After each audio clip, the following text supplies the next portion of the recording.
Hi everyone, welcome to my channel Growing Up Blue, where I post weekly vlogs about my Australian cattle dog puppies Rocket and Bindi and take you along on our training journey and puppy adventures. Today I will be talking about Rocket's neutering surgery and recovery so far. Before we get started, I just wanted to say if you haven't already hit that subscribe button, go ahead and do it now. It really helps our channel out, and as always, I appreciate all of the support that you give to me and to Rocket and Bindi. Also, I am sure as many of you know, we are so close to reaching 1,000 subscribers, and as a little celebration thing for all of you lovely people, once we do reach 1,000 subscribers, I will be doing a Q&A video answering any and all questions that you might have for me or for Rocket and Bindi. So go ahead and leave me a comment down below. I'll be going into this comment section and the comment sections for the past couple of videos and pulling questions from there. So if you want your question read out loud in the Q&A video, be sure to leave me a comment. So today I will be talking about Rocket's neutering surgery and his recovery so far. We're on day 6 of recovery and it's been going really great, but if you're anything like me, you haven't had a new puppy in a really long time, or you're a first-time puppy owner and you don't know what to experience when it comes to this. Either way, today I think that I'll just go through a little list that I made for you guys of 5 things to expect or to be prepared for when your dog does get neutered. So we've been trying to keep it pretty calm around the house, so I'm not really going to have Rocket next to me in this video.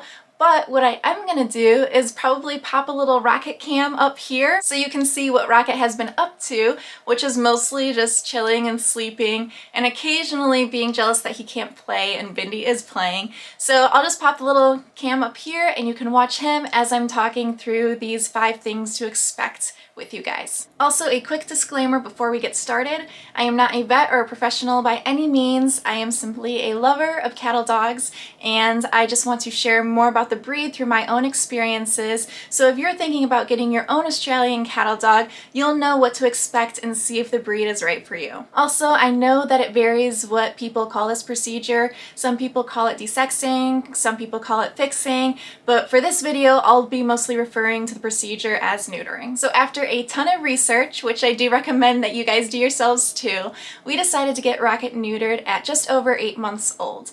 Now there were 2 reasons for this.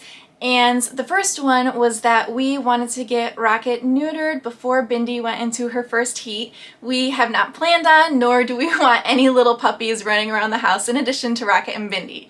The second factor that we took into account for waiting until Rocket was just over 8 months old was that we wanted his hormones to be fully developed. Through our research, we found that puppies could get neutered earlier than this age, but when reading about it, we found that younger puppies who are neutered can sometimes have behavioral issues because their hormones haven't fully developed, and this can lead to health problems or aggression issues because for Rocket, we wanted his hormones to get to a stage where his body knew that he was a male and his hormonal levels were set so he knew naturally how to behave. Now, to each their own, there is a ton of research, like I said, that you all can check out and make the decision for yourselves and consult with your vet. But for us, and after talking to our vet, it seemed right and appropriate for Rocket to get neutered at just over 8 months old. So on our list of 5 things, the first thing to know when it comes to neutering is that for a dog of a similar quality of health and size as Rocket, it will take about 10 days for recovery. Now, our vet was extremely explicit in saying that recovery means calmness and being very chill. If something were to happen and he were to tear his stitches or his glue, the recovery period of 10 days could easily and quickly jump from 10 days to 3 weeks to 3 months. So obviously we didn't want that. Now, if you have a cattle dog, you know that 10 straight days of calmness and sitting still and just laying there seems absolutely insane. But for us, we didn't want Rocket's recovery and torture period for him to be extended at all, so we currently are committed to keeping him absolutely calm for those whole 10 days. Now, the second thing to know is that calm means calm. Our vet clearly said that this means no running, no jumping, no going on walks, and all potty breaks had to be on a leash so that he didn't just start running around the yard and going crazy like he sometimes does.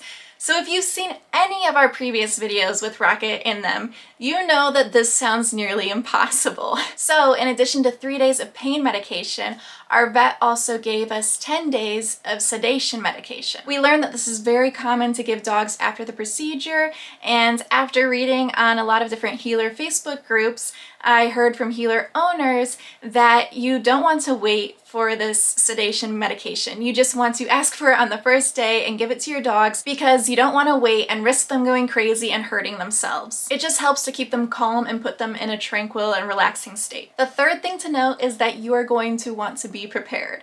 Now by this I mean that you are going to want to have tons of frozen lick pads with peanut butter on them. You're going to want to have frozen stuffed Kongs. We like putting wet dog food and dry dog food mixed together and then stuffing the Kongs and freezing them. You're going to want to have long-lasting chew treats. Basically anything that is going to keep them mentally stimulated and kind of staying in one place and keeping them occupied, because like I said, 10 days is a long time and you don't want them running around and hurting themselves. You're also going to want to pick up one of these inflatable donut dog collars. They're similar to the traditional cone that dogs wear after procedures, and it just keeps them from licking the surgery site. And it's a lot softer and more comfortable for your dog, and it will stop you from getting bruises on your legs from the dog's cone running into you. So number 4 on the list is that if you have any other dogs in your house, like we have Bindi, you're going to need to keep them away from your healing pup. Bindi doesn't exactly understand what went on with Rocket. She kind of knew that something was up the first day when he wasn't exactly responding to her, like poking her nose in his face. But since then, she's just kind of continued to want to play. So while the long-lasting treats and lick pads and Kongs have been great for Rocket, they have been extremely helpful for Bindi. They've kept her mind occupied when we can't give her attention the full time when she normally would be playing with Rocket.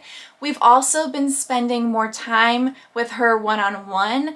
It's increased our healer to human bonding with her, like, tenfold. I'm so happy, and her personality is continuing to come out the more time that we individually spend with her. We've been taking her on more walks, and she's been playing ball outside one-on-one with us, which is really cool to see how quickly she has picked up fetch. So it's just important that you keep your other dog away from your healing dog because you want them to be able to recover, but you also don't want your other dog to go crazy from boredom. And finally, number 5, know that the first day after you bring them home from surgery, they're probably going to be very stressed and anxious. They don't understand what has just happened to them, but they know that they're confused and they don't exactly feel that great, so their behavior might seem a little bit off. They may react differently to things than they normally would and just kind of seem more reactive than normal. Rocket was a little bit more on edge, and he kind of has been a little bit more on edge for the past few days, and really that's probably because he is on pain medication and sedation medication.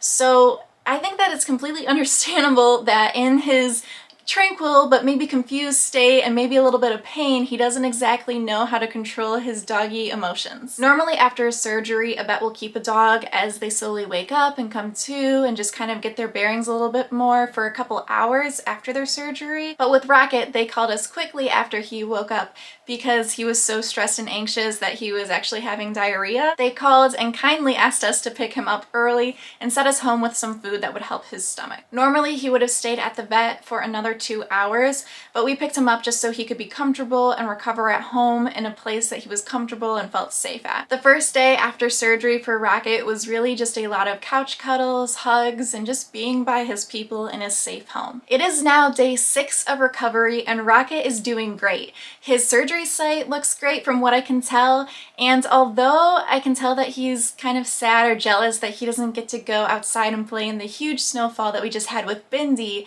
I know that the 10 days of recovery are what is best for his health. That's all for today. If you like this video, please be sure to give it a thumbs up and hit that subscribe button down below. While you're at it, turn on the notification bell to stay up to date on all things growing up blue and never miss a vlog about our Australian cattle dogs. And be sure to leave me a comment down below. Remember that I am doing that Q&A video once we reach 1,000 subscribers, so ask me a question and I will answer them in that video. Also, if you haven't already watched it, I just posted a video of what our current puppy schedule has been looking like. It includes an updated puppy schedule as well as just kind of what a day in the life looks like for Rocket and Bindi. As always, thank you so much for watching, and we will see you again next time. Bye everyone!